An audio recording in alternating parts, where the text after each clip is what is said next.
The One and Real Adventures of Thomas the Tank Engine. Episode 21, Rusty Red Scrap Iron. Summertime can be busy for the island of Sodor.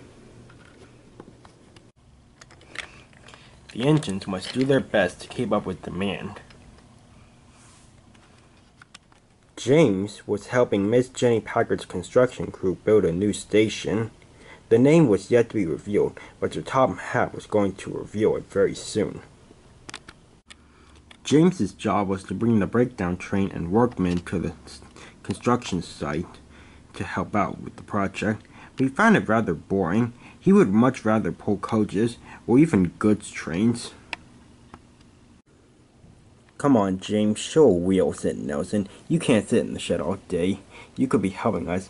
"How?" asked James. "I'm not a steam shovel like Nelson, or a crane like Kelly, or a steamroller, or a bulldozer like Buster and Byron. I can't do things like you can. I just bring the workmen and the breakdown train here, and, well, that's all I do." "Whatever," said Nelson. "Hey," said Isabella, "did you hear that Sir Topham Hatt is revealing the name of the station today?" "Yes," said Nelson. "Yes, he's going to be arriving on Harold soon, and he'll reveal the name." "Okay," said James, "this ought to be good." Just then, Harold landed in the nearby field, and Sir Topham Hatt got out. "Attention, everyone," said Sir Topham Hatt. "I'm here now to announce the name of this new station that we are working on." Everyone listened carefully. The name of the new station will be Elsbridge Station. The construction vehicles were thrilled to hear that the new station was going to be called Elsbridge. So Topham Hatt got back on Harold, and Harold flew away. Just then, Max and Monty arrived. "Where have you two been?" said Patrick. "You missed the announcement of the new station's name." "Oh, we heard it," said Max. "We were just over there by Harry and Bert." "Yeah," said Monty. "They actually had something better to say than Sir Topham Hatt." "Yeah, whatever," said Patrick. "Now, Kelly needs you two over there, so get moving." And Max and Monty hurried over to where Kelly was. James was a little suspicious of what Harry and Bert were talking to Max and Monty about, so he decided to find out what was going on. Harry and Bert were just about ready to leave when James pulled up. "What are you two talking to Max and Monty about?" he said. "Nothing that interests you, James," said Harry. "Oh, come on, I know you're stirring up some kind of trouble." "What is it?" "Nothing," said Bert. "Oh, really? Well, that's original," said James. "Oh, what do you know? Will you just let us through? I'm not even blocking your way, James." Whatever," said Harry. "Come on, Bert, let's go." And Harry and Bert rolled away, but before Bert passed James, he whispered something. "Rusty Red Scrap Iron." James spluttered indignantly. "Rusty Red Scrap Iron," he muttered, and he puffed away. James's next job was to bring a brake van over to Billy, who was getting ready to leave the docks with a load of cows. "You're awfully happy today, Billy," said James.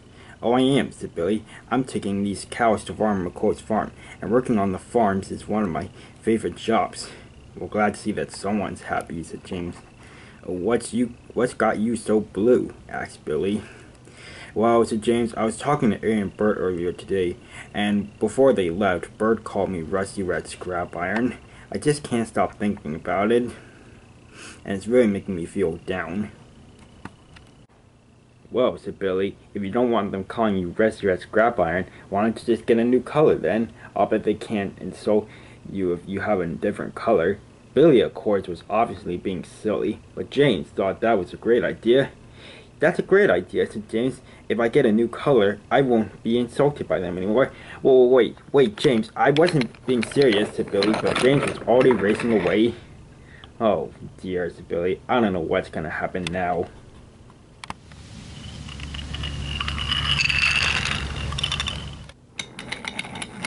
James rushed to the steamworks as fast as he could. When he arrived, he said that he told the steam workers that he wanted to be painted a different color. They were a bit surprised by this, but decided that it was best to give James what he wanted. So Victor went around to the back of the steamworks to find what different colors they had. Victor soon returned. "The only color we have enough to paint all of you with is black," said Victor. James could remember the time where he first came to Sodor. He had been painted black back then. He had also had wooden brakes during that time, and one day his brakes caught fire, and some troublesome trucks pushed James off the line and into a field.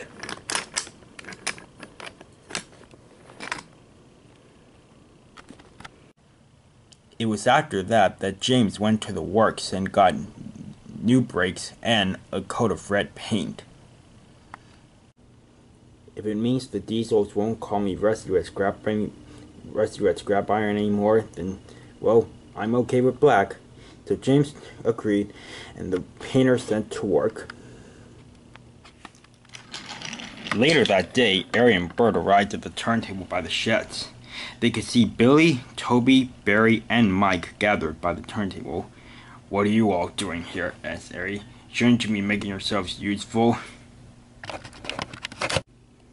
"James is getting a new coat of paint," said Billy, "and we want to see it." "Huh, this ought to be a good one," said Bert.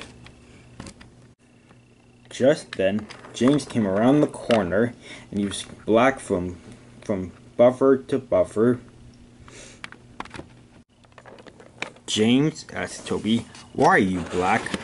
"I'm black so that these two won't call me Rusty Red Scrap Iron anymore," said James. "Oh yeah? Well, that's what you think, But Ari and Bert couldn't think of anything to say. "Ha," said James, "I win." "Are you sure you really want to be black?" said Barry. "People might mix you up with me." "Nonsense," said James. "I'm the number 5 black engine, and everyone knows there's only one of those on Sodor." And James puffed away. James returned to the construction site. The construction vehicles were surprised to see him in a black livery. "James," said Isabella, "why have you been painted black?" "It's kind of a long story," said James, "but never mind. I'm ready to continue work." "The work's done," said Nelson. "We're stopping for the day, and tomorrow is the 4th of July, so we're gonna have the day off." "Oh," said James. "Well, that's great." Just then, Gator arrived. He was just as surprised as the other road vehicles to see James in a black livery. "James," said Gator, "I have a message from Sir Top Hat. Henry is feeling ill, so he won't be able to pull the flying cable tonight. Will you do it for him?" I guess so," said James. Normally, James wouldn't want to, but today was no exception, and James puffed away to go collect the flying cable from the docks. It was nighttime when James arrived at the docks. Cranky was loading the last of the crates of fish. He wasn't paying any attention to James, so he didn't notice him in his black livery. Once the crates were loaded, James set off.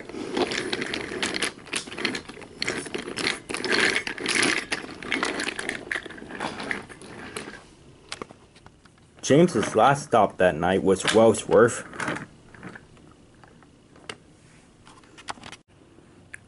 Not far away, Daisy was delivering the midnight milk train.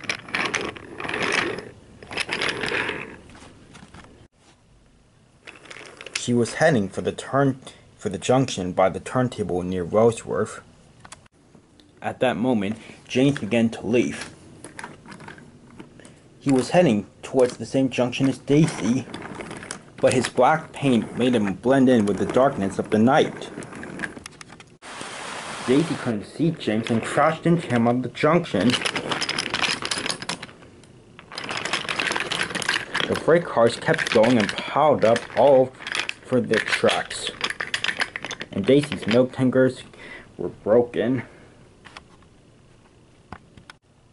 Luckily, nobody had been hurt. Harvey soon arrived with the breakdown train, and Sir Top Hat was on board. "James," said Sir Top Hat, "why are you black?" James sighed. It was earlier today that Arian Bird called me Rusty Red Scrap Iron. Billy was just making a joke later that I should be painted a different color, but I took it seriously, and so I got painted black, and, well, I've just kind of made a big mistake. Yes, indeed, said the top hat. James, for one thing, you should have gotten my permission first if you want to be painted a different color. And second of all, if Arian Bird are being mean to you, you need to tell me, and I can settle them out. Okay, sir, said James. I'll remember for next time. That's a good entrance, as the top hat. Once you're back on the rails, you'll be sent to the works to get repaired and get painted back into your red livery. I'm sure that'll make you feel better. Oh yes, it will, sir, said James. The next day, on the 4th of July, James rolled out of the steamworks back in his red livery. His friends were thrilled to see him back to normal. Some of you might be asking, what happened to Arian Bird? Sir Topham Hatt had shut them up in the shed for the day, and therefore they were not able to celebrate the 4th of July with their fellow diesels. I hope this will teach them never to call James Rusty Red Scrap Iron ever again.